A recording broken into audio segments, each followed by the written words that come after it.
Trojgeneračný dialóg sa zakladá na rôznosti obsahu, formy a pochopiteľne aj výtvarného formátu, pretože Petr Jedlička nadväzuje na novú figuráciu. Quirinové videnie je abstraktné. Využíva vaječnú temperu či na papieri, či na plátne a vytvára ako neuveriteľne nádherné férie, ktoré tvarovo, ale aj v podstate farebne pripomínajú ako poetické záznamy. Najmladšou generačnou súputničkou je Eliška, dcéra Petra, ktorá je sochárka i maliarka. Nuž a najstarším účastníkom trojgeneračného dialógu je otec dvojčiat Petra i Quirina, Quirin starší.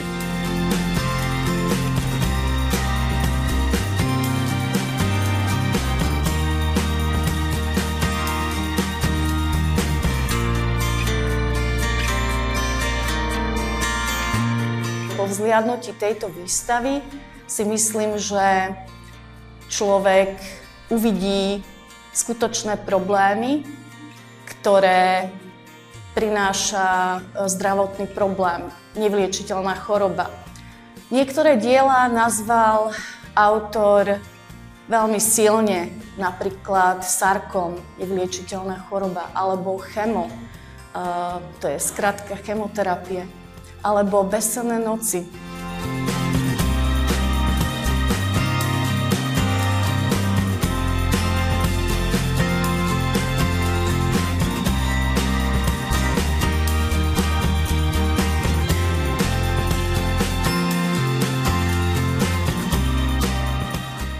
Výstava Prelínanie predstavuje tvorbu 3 jubilantov zastúpených v zbierke galérie.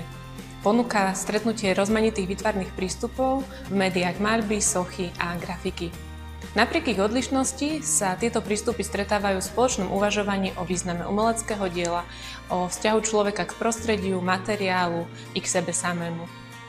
Tvorba Mariana Henela je úzko spätá s krajinou, predovšetkým so spišským prostredím.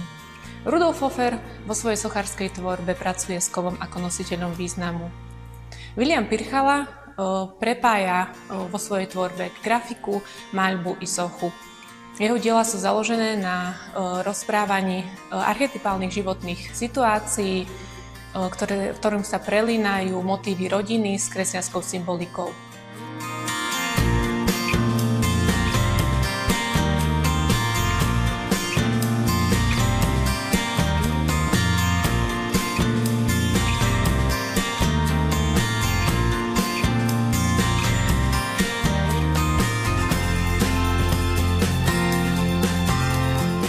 Volám sa Vladislav Leštach, som umelecký kováč, robím s kovom, ale aj s inými materiálmi. Rád recyklujem, moja tvorba osciluje medzi voľnou a tvorbou dizajnu. Častokrát sa venujem aj svietidlám a rôznym poloužitkovým veciam. Stretníme sa v Galérii umelcov Spiša na Noci múzeí a galérií.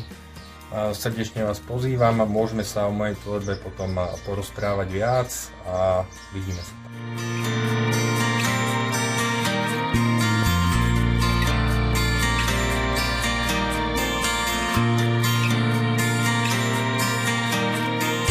Volám sa Karolina Mizerová, rada tvorím šperky a na tejto dielni budeme tvoriť korálikové náramky šťastia.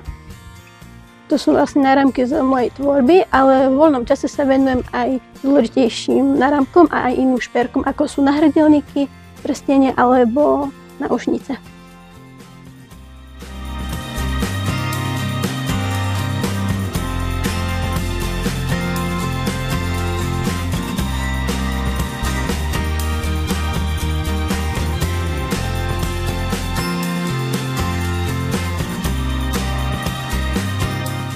Volám sa Peter Smik, som keramikár. V rámci Noci múzeí a galérií budem mať keramickú dielňu, na ktorej si budete môcť vyskúšať jednak tradičné točenie na kruhu, ale aj modelovanie z hliny. Hlina je veľmi kreatívny materiál, určite radi vyskúšajte tento spôsob tvorby.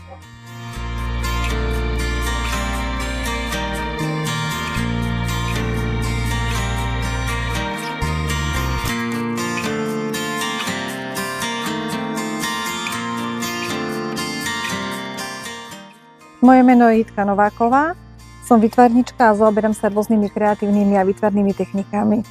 Na Noci múzeu budeme robiť takéto krásne svietničky, kde budeme kombinovať viacero techník. Budeme robiť technikou servítkovej techniky otočenej, aby nám vlastne vznikol takýto efekt. A takisto budeme používať rôzne také šnúry, textílie pre vytvorenie takého letného svietnika.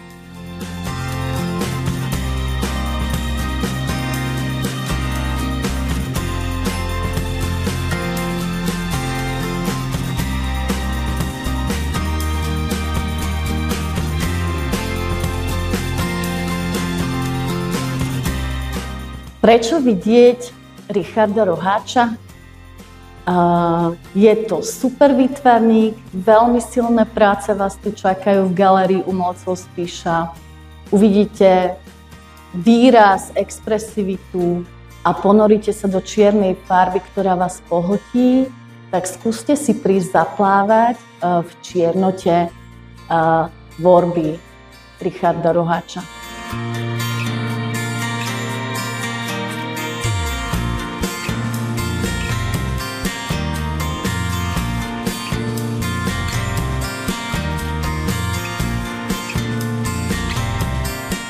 Som William Pirchala, pochádzam z Popradu, narodil som sa v Kežmarku.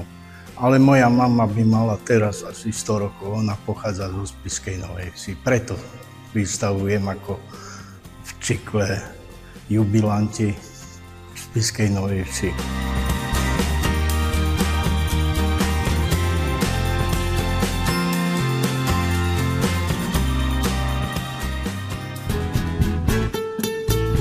Volám sa Dáša Toporcerová a som profesionálna flamenková tanečnica. V rámci podujatia Noc múzea Galérii vám predstavím Romancero de Flamenco. Predstavím vám vlastne veselé a smutné pálo. Romancero odjak živa obohacujú flamenkový repertoár už od 15. storočia, pretože zachytávajú úryvky z balad a veršov. V rámci tohto podujatia vám prinesiem aj úryvky od Federica Garcia Lorcu. Takže diváci sa majú na čo tešiť a verím, že sa stretneme a ste srdečne vítaní.